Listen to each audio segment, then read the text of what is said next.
Good morning, good morning, good morning, good morning, good morning, you motherfuckers!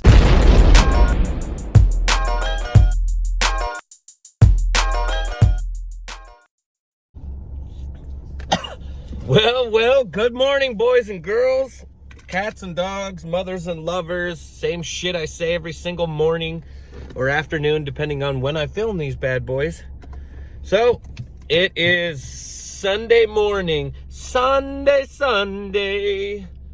and it's like 8 in the morning. I'm going to get an acai bowl. I'm going to play some World of Warcraft. And I'm hopefully going to go and film with the boys and get a couple clips for the North Jersey Scene BMX video that we've been working on. The date's coming.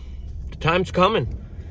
It's down to the wire. I got to start getting clips and I got to start representing because I know exactly what I'm doing right now. I am procrastinating and just being a bitch. I got like 4 things that I want to do, and all 4 of those tricks at the spots that I want are, I'll be honest with you, if I fall off of, there's 2 of these tricks, 3 of them, but one of them, if I fall off, probably I could break a leg or an ankle. That ain't bad. But one of them, if I fall off of it, I don't know how bad it could be. My safety net is pretty crazy with this one I'm thinking of doing. Now, I want to do it, and I know it's one of those ones where if I do this trick, I just have to do it. I can't, there's no bitch runs, there's no multiple tries. This one trick that I have that I want to do at this one spot is just one of those ones where I'm like, if I get this trick and it's filmed properly, my edit is going to be fucking fucked. If I get 2 of these, if I get 2 of the things that I want to get and they're filmed both correct the way I want them, my edit will be gangbanger as fuck. Now, if I just get one of them, I could just have a beginning clip with it. But if I get both of them, my beginning and my ending will be perfect. And usually with edits, I like to tell stories. I like my first clip to be something funny and entertaining. Splash in a little bit of sprinkles. I'll have a middle clip where you say, what the fuck? And then splash in a little bit more of those sprinkles. And then my ending is always something absolutely different. Like I always try to have something a little bit creative and always crazy and looking at spots from a different point of view. And that's usually my formula for edits. So today I wanted to talk about, since I'm on the topic of edits, I want to talk about my first ever edit getting uploaded and getting posted on the Come Up. My edit came out July 17th, 2010. Now, leading up to that, I had been filming off and on for about 2 years collecting footage. Now, I wasn't filming to make an edit per se, I was just filming. We'd go out with friends, and me, Jesse, Dirty Dwayne, Logan, Ben Smith, we'd all just go out and try to produce. Like, it wasn't like, hey, we're stacking these clips because I'm gonna make an individual edit. There was never, it's weird to say this, but at that time, there was no individuality. There was no like, it's me, it's separate. It was like, hey, I'm gonna go out, let's all film together. If we get clips, we get clips. If we don't get clips, we don't get clips. There was no such thing as nowadays when you go out, it's a specific thing that's specifically set to a specific person. Hence, vlogging. Like, in all honesty, vlogging is a narcissistic thing because it's me. It's my, and that person's point of view. When I came up, it was just, you had one dude that could afford a video camera, and that one dude just wanted to film the fun that we were having. And that's pretty much what it was. I would say 2005, I met my really, really, really good friend, Jesse Garcia.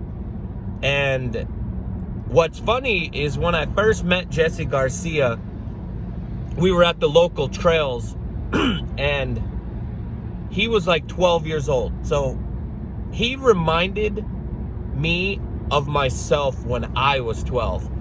He was super talented. He could go to the trails. He could jump every single trail that was there.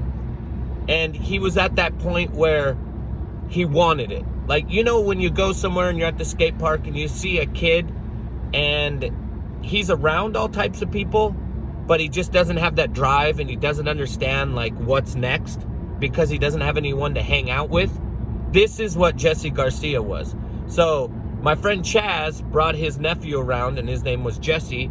And Jesse was just plowing through the trails. He was going through the small section like nothing. And then he went to the big section and he was just fucking ripping. He was tearing it up, going through them. And I could just tell by watching him, like, I think I'm like 8 years older than Jesse. Fuck, I have to be 8 years older than Jesse. I can't be 10. I'm pretty close, but I know that I'm older. I might have been, no, I think I am 10 years older. I'm 10 years older than Jesse, I believe. And anyway, so we're at the trails, and I just looked at Jesse, and I was like, yo, what tricks can you do? And he's like, I don't know. I was like, there's a tabletop over here. Try to 360 that. And he's like, I don't get 360. So obviously I dropped in, I hit the table, I did a 3 over it, right? And he's like, oh, okay, I'll try it. So he drops in, he hits the tabletop, and he gets 270. And then just kind of falls over. First try ever, gets a 270. So usually when you see a kid that's like that, you just push him. So I was like, hey, get up, try it again, spin as hard as you can, and keep your head forward. Wherever your head goes, your body follows, and your bike will just go. So I was like, spin your head 360, you're gonna rotate 360.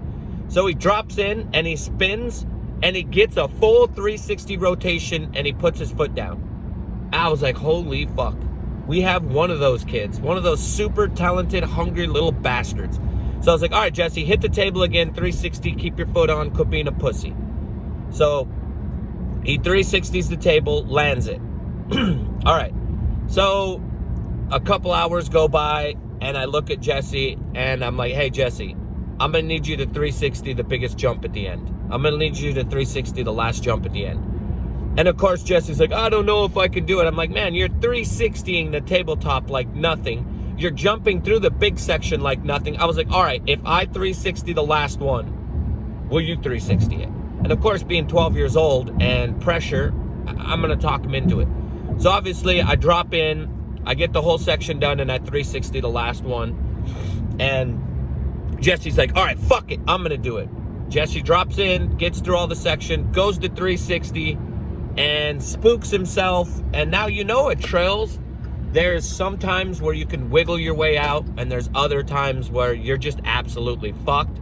Well, he's a limber little 12-year-old kid, so he like tries to flail his bike, but his legs get caught up in the bike, and when he lands with his knee straight into the stem and busts his kneecap. I just met this kid, and basically I broke his kneecap. That's my introduction to Jesse Garcia. I ended up calling him Monster that day because he's a fucking beast.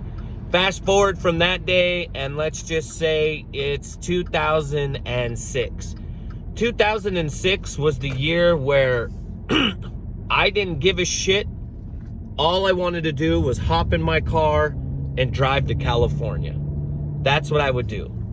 I didn't care why I was going to California. I didn't care what was going on in California. I just knew I didn't care if I was working. I would quit that job. I would hop in my car and I would drive 18 to 23 hours so I could go to California and ride. Especially when the winter came. I didn't care. So me and Jesse, we drove to California.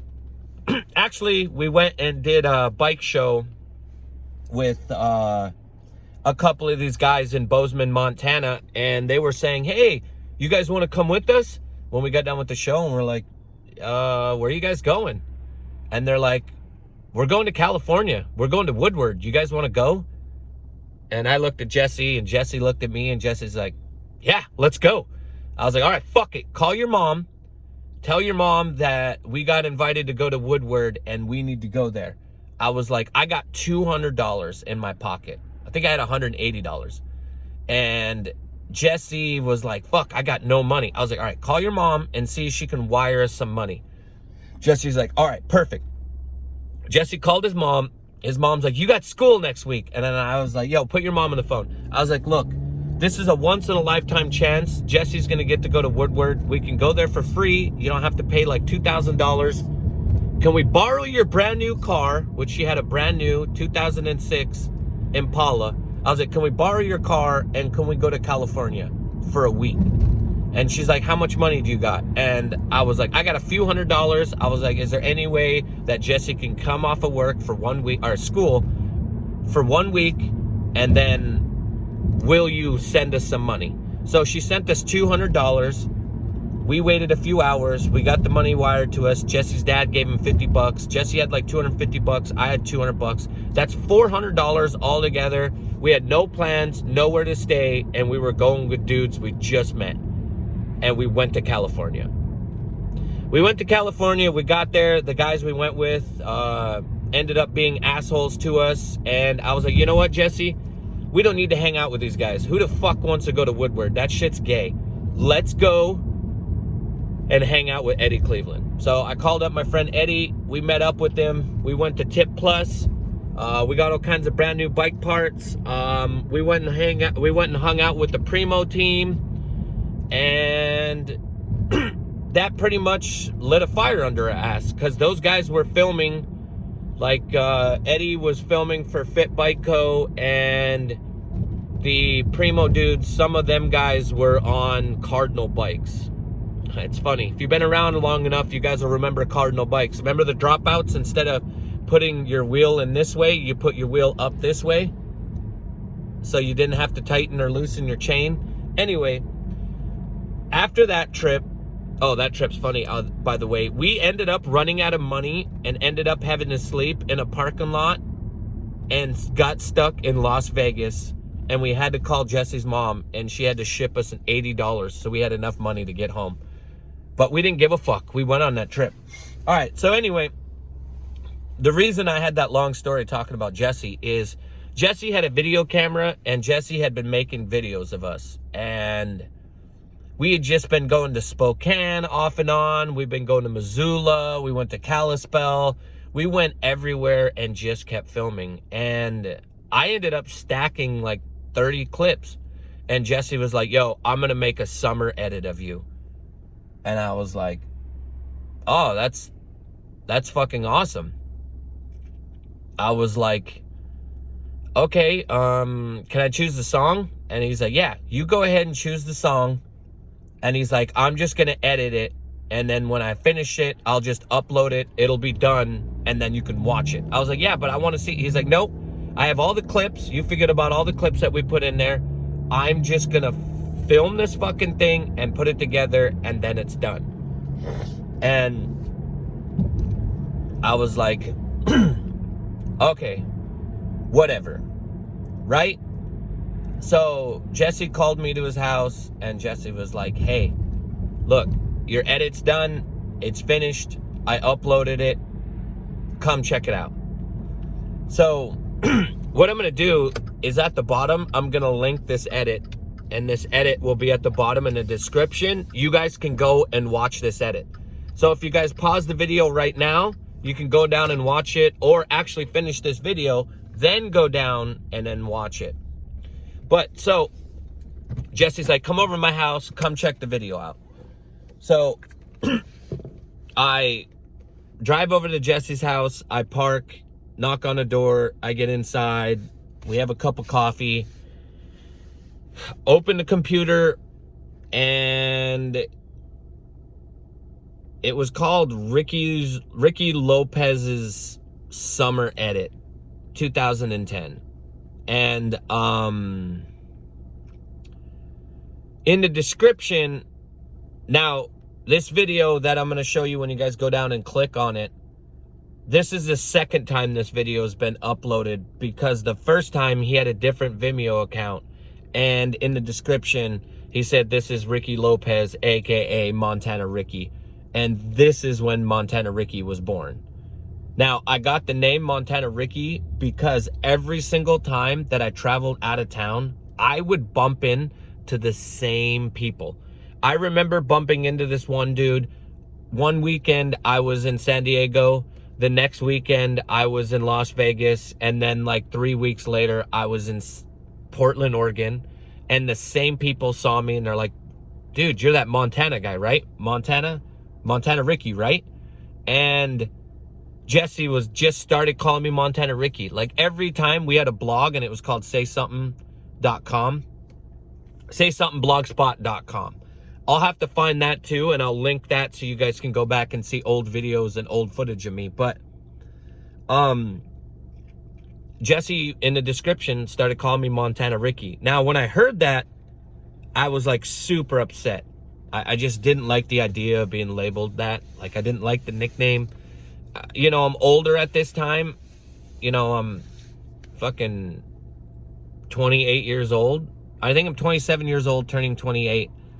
And my buddies just call me Montana Ricky. I just thought it was a shitty ass name. And what's funny is I embrace the fuck out of this name now. Like, I am honored that I'm named after a state that people don't think about.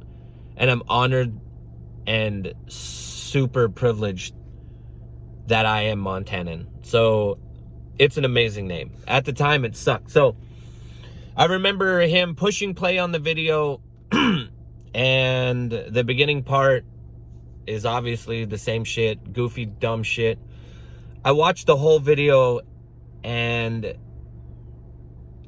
I was amazed that, like, I have made sponsor me tapes and I have made video compilations of myself from 1998 and then all the way coming 12 years later to 2010. I had something that was dedicated 100% to myself, and I was just so happy. So Jesse sent that to the Come Up, and that got uploaded on the Come Up that day, July 17th, 2010. And that was the time that, like, everybody got to know who I was. Like, I've met tons of people and everybody before, but when that edit got uploaded, it was like that was the day that Montana Ricky was born. It sounds corny, but because of that edit and my persistence, I ended up getting sponsored like 3 months later. Like in early November, I got sponsored by Amity Bike Co., which is out of the UK. I know it's a little different, and I will talk about that part one day. I'm just gonna say I got on Amity Bike Co. I'll talk about the story of how I got sponsored by Amity Bike Co. and what I did and how persistent I really am. But that video is what got me where I am today in BMX with being in the public eye. Now, it sounds super corny, but if you want to make it in BMX or you want something for it, BMX, you got to dedicate so much time and you got to dedicate all this effort, and you got to make things that are not only for yourself, but for other people. So now when I made this edit, there was a lot of tricks in this edit that I did to appease people. And I feel like some of the edit was me, and the other part of the edit, there was a lot of tricks in there that I did just to make people happy, because those were the tricks at the time that everybody was doing. Like nose willy 180s and fucking just big kinked handrails. I did a few things that I knew that people wanted to see, and then I put a lot of it into being myself. And on July 17th, and Ricky being born, as corny as that sounds, I am really happy about this edit. I just got done watching it before we made this video, and it made me laugh. It gave me this feeling of accomplishment in a fact that I had no clue that this was going to start my BMX crew, or my BMX crew, my BMX, god damn it, my BMX career. Holy shit, I couldn't even remember career. Oh my god, so early in the morning. All right, so it started my BMX career, and that sounds so corny and it sounds so stupid, but I'm being very honest with you. I'm so glad that I was part of when edits first came out. Like when that was the big thing, I'm so glad I jumped on that wave, because I got so much from it and I've met so many people, and I wouldn't be here today and you guys wouldn't know me, and I would be stuck in Montana doing absolutely nothing.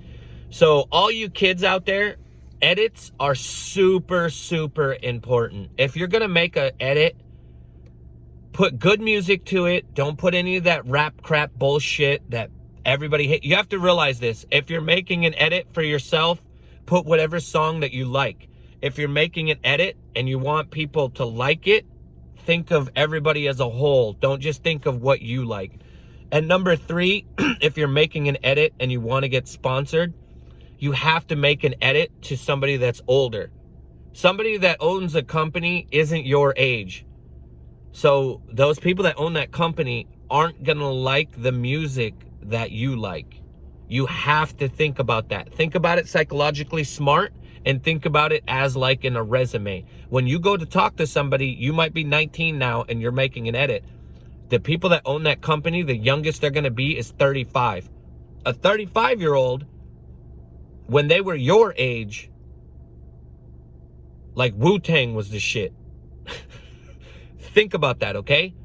And if you're going to make an edit, just do it with no music or do it to an instrumental, all right? Don't choose some screaming rap crap or screaming emo rock and roll music, and don't pick that rap crap trap shit. All right, just pick something in the middle, pick something good, pick something that matches your personality, and go from there. I chose, my first song was rock and roll. It just works, all right? And go out and film with your friends. Go out and have fun. What people end up calling you, you might think it's retarded, but in the long run, it might end up being who you are for the rest of your life. And from now on, because of Jesse Garcia in the description, call me Montana Ricky. That's who I am now. Like, I introduce myself to people as Montana Ricky. And I'm proud. I'm happy, and I'm thankful for Jesse Garcia making the edit. I'm thankful for Ben Smith. I'm thankful for Dirty Dwayne, Logan, everybody. You know, Jesse really helped me with my career.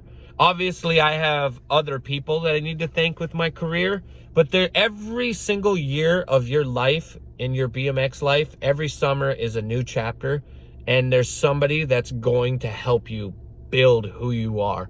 And if you're gonna be in BMX, you need to learn that being humble is the best thing that you can be, and you need to give back to the people that got you where you are. You don't make it in this world all completely on your own. There's always somebody there that's helping you build your legacy or helping you build whatever you're into. Never forget where you came from, and never forget about the people that helped you get where you got. You know what I'm saying? All right, guys, I love you. That's how Montana Ricky was born in a nutshell. I'm gonna link down below saysomethingblogspot.com. You guys can go and check it out. A lot of the stuff isn't on there anymore because it's a blog spot, but most importantly, I'm gonna upload my edit from that time. I want you guys to watch it, and I want you guys to tell me what you think of it. The song, by the way, is by Billy Squier. Anyway, watch it. Tell me what you guys think of the edit. Tell me if you guys owned a company, if you guys would have sponsored me. Tell me what you guys liked about it. And thank all of you guys. Make sure to push the like button, push the subscribe button. If you guys want to help me out more, make sure you guys push the bell so you can be notified whenever my next videos come out. Also, make sure to share this on all your social medias, Facebook, Twitter, Instagram. Oh, you guys can share this on your guys' YouTube too. So if you guys want to share it on your YouTube, that will help me out a lot. And I love all you guys. Have a great morning. Enjoy the fuck out of this video. Leave me some comments. We'll talk soon. Marijuana.